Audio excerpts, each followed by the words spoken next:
حسبي ربي جل الله ما في قلبي غير.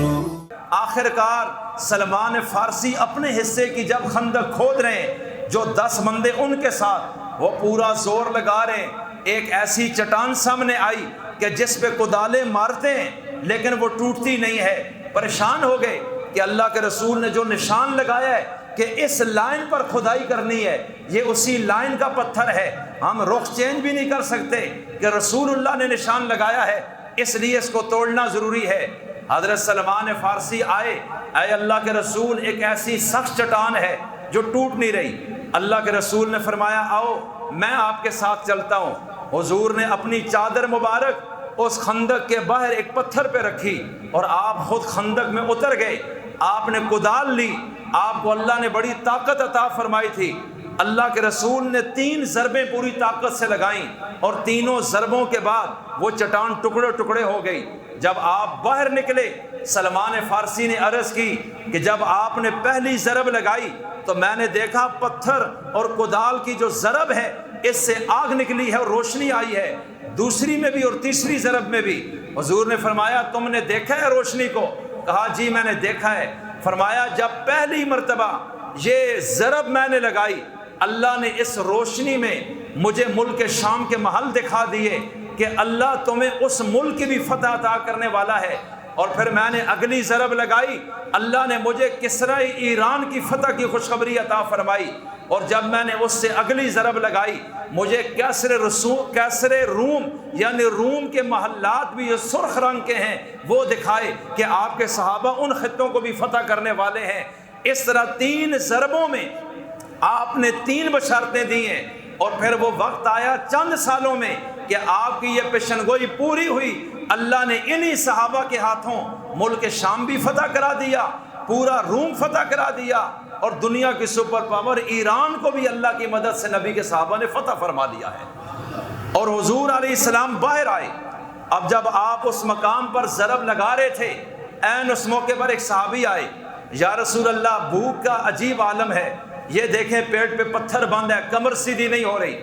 اللہ کے رسول نے اپنے پیٹ سے کپڑا ہٹایا، فرمایا میرے پیارے اگر تو نے ایک بند ہے تو میں رسول نے 2 پتھر باندھے ہوئے ہیں، کئی دن سے میں نے بھی کچھ نہیں کھایا ہے، لیکن کریں کیا، یہ کام تو کرنا ہے۔ حضرت جابر صحابی رسول نے یہ منظر دیکھا، ان کو بڑا دکھ لگا اور پریشان ہوئے کہ اللہ کے رسول تو کئی دن سے بھوکے ہیں اور اتنی مشقت میں بھی ہیں۔ وہ فوراً اپنے گھر بھاگے، اپنی بیوی سے جا کر کہا گھر میں کچھ کھانے پینے کو ہے؟ اس نے کہا جی جو کا تھوڑا سا آٹا ہے کے دانے پڑے، ان کو چکی میں پیسنا پڑے گا، پھر روٹی اس کی بن جائے گی 2-3 بندوں کی، اور ایک بکری کا بچہ ہے، بس یہ ہمارے گھر میں ہے۔ انہوں نے کہا اچھا ایسے ہے کہ میں بکری کا بچہ ذبح کرتا ہوں، اس کی بوٹیاں بناتا ہوں، اور آپ اس طرح کرو جو کو پیسو۔ اور اس وقت گھروں میں عورتیں جو کو پیس لیتی تھیں۔ کہا کہ یہ آٹا تیار کرو۔ اب بیوی نے کہا کہ اس طرح کرو، اب آپ جاؤ اللہ کے رسول کے کان میں یہ کہہ دو کہ آپ اور 2-3 بندے آ جائیں، ہمارے گھر آ کے کھانا کھا لیں۔ حضرت جابر کو وہ کہنے لگی میری عزت کا خیال کرنا، 2-3 بندوں سے زیادہ بندے نہیں لانے، اس لیے جاؤ اور حضور کے کان میں یہ بات بولنی ہے۔ حضرت جابر اب گھر سے نکلے، جب وہ بکری ذبح کر کے بوٹیاں بنا لی، ابھی ہانڈی پہ نہیں رکھی ہیں، اور اسی طرح وہ جو کا آٹا بھی تیار ہوا لیکن ابھی پکانا شروع نہیں کیا کہ یہ پیغام لے کر رسول کائنات کے پاس پہنچے۔ اور یہ کتابوں میں ہے، بخاری شریف کے اندر ہے، سیاہ ستہ میں ہے، مسند احمد میں ہے۔ اللہ کے رسول کے کان میں جا کے صحابی رسول جابر کہنے لگے اے اللہ کے رسول ہمارے گھر میں 2-3 بندوں کے کھانے کا انتظام ہے، آپ آ جائیں اور خاموشی سے آئیں، کھانا کھا لیجئے۔ یہ تو اللہ کے رسول ہیں۔ آپ نے فرمایا جاؤ میں آتا ہوں، اور آپ نے فوراً اعلان کر دیا کہ تمام صحابہ میرے ساتھ چلیں، حضرت جابر کے گھر میں دعوت ہے۔ اب جب حضرت جابر نے یہ سنا 1000 بندہ رسول اللہ کے ساتھ چل پڑا۔ پہلے تو گھر میں بیٹھنے کی اتنی جگہ نہیں، اور دوسرا بکری چھوٹی سی ہے، جو بھی تھوڑے سے ہیں۔ جابر نے کہا کچھ ہے، رسول اللہ نے اعلان کچھ کر دیا۔ اب جابر کی تو دوڑیں لگ گئیں کہ یہ کیا ہو گیا ہے۔ یہ بھاگے گھر میں آئے، آ کے کہنے لگے وہ اللہ کی بندی، اللہ کے رسول 1000 بندے کو لے کر آ رہے ہیں۔ اس نے کہا تو نے ان کو بولا ہے؟ کہا میں نے تو وہی بولا ہے جو آپ نے مجھے کہا ہے، 2-3 بندے آپ کے ساتھ آ جائیں اور کھانا کھائیں۔ کہا انہوں نے یہ سن کر پھر لوگوں کو کہہ دیا آ جائیں، تو پھر فکر کی بات نہیں، اللہ جانے اور اس کا رسول جانے، اللہ سب انتظام کر دے گا۔ عورتوں کا ایمان بھی ایسا تھا، اللہ کے رسول جب آئے فرمایا سنو صحابہ کرام، جابر کے گھر میں جھمگٹا نہیں کرنا، تھوڑے تھوڑے کر کے لوگ داخل ہوں گے، سارے بھوکے ہیں، تمہارے کھانے کا انتظام اللہ نے کیا ہے۔ لیکن حضرت جابر جب دوڑے فرمایا میری بات سنو، اپنے گھر جا کے کہہ دو جب تک میں آ نہ جاؤں تب تک ہانڈی کو چولہے سے نہیں اتارنا، اس کا ڈھکن نہیں اتارنا، اور جب تک میں آ نہ جاؤں تب تک روٹیاں بھی تندور میں نہیں لگانی، اور اس طرح میرا انتظار کرنا ہے۔ اب جب یہ لوگ پہنچے، اللہ کے رسول بھی پہنچے، آپ نے اپنا لعاب مبارک اس آٹے میں شامل کیا اور اللہ کے حکم سے کچھ لعاب ہانڈی میں شامل کر دیا، اور آپ نے فرمایا روٹیاں لگانے والی ایک اور عورت کو بھی بلاؤ، تندور میں روٹیاں لگاتے جاؤ۔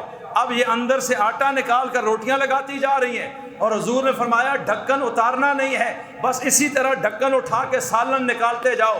حضرت جابر کہتے ہیں اور تمام صحابہ کہتے ہیں کہ کھانا تو اتنا ہی تھا، اور جابر کہتے ہیں اللہ کی قسم 1000 صحابہ نے پیٹ بھر کر کھانا کھایا، نہ ہانڈی کم ہوئی نہ آٹا کم ہوا ہے۔ ہم اتنے حیران کہ یہ ہو کیا گیا ہے۔ فرمایا ڈھکن نہیں اتارنا۔ 1000 بندے نے خوب کھانا کھایا، اور کھایا کیسے ہے؟ رسول اللہ روٹیاں نکلتی تھی، اپنے ہاتھوں سے ان کی چوری بناتے تھے، ان کو کوٹتے تھے، اور پھر گوشت اوپر ڈالتے اور شوربہ اور یہ سرید صحابہ کو دیتے جاتے تھے۔ اور یہ سرید جو ہے یہ تمام کھانوں کا سردار ہے۔ ایک حدیث میں ہے کہ حضرت عائشہ کی تمام عورتوں پر ایسے فضیلت ہے جس طرح سرید کی تمام کھانوں پر فضیلت ہے۔ یہ کھانا سب سے اچھا ہے اور سنت یہی ہے، اور رسول اللہ کو پسند بھی تھا۔ اس میں غذائیت بھی ہے، ہاتھ دھو کر 3 انگلیوں کے ساتھ بسم اللہ پڑھ کے اپنے سامنے سے کھانا چاہیے، اور جب انسان کھا چکے تو پھر انگلیوں کو چاٹ لینا چاہیے، یہ اللہ کے رسول کی سنت ہے۔ اسی طرح تمام صحابہ نے کھایا۔ حضرت جابر کہتے ہیں کہ جب سارے کھا چکے، حضور نے میری بیوی کو فرمایا اب اس طرح کرو، یہ اتنا ہے کہ خود بھی پیٹ بھر کے کھاؤ، اور جن جن کے گھروں میں دینے ان کو بھی بھجوا دو، اللہ سب کے پیٹ بھر دے گا۔ ایک تو یہ معجزہ ظاہر ہوا، ایک معجزہ اس سے پہلے کہ جو میں نے ابھی بتایا کہ آپ نے جب ضرب لگائی آپ نے کہا اللہ اکبر، اللہ سب سے بڑا ہے۔ صحابہ حیران ہو گئے کہ یہ کیا؟ فرمایا اوتیت مفاتیح فارس، کہ ملک فارس ایران کی کنجیاں اور چابیاں مجھے دے دی گئی ہیں، اللہ نے وعدہ کیا کہ ایران بھی آپ کو ملے گا۔ دوبارہ ضرب لگائی، فرمایا مجھے روم کی چابیاں بھی دے دی گئیں، پھر ملک شام کی چابیاں بھی دے دی گئیں۔ وہ معجزہ بھی ظاہر ہوا، اور یہ حضرت جابر والا معجزہ بھی ظاہر ہوا۔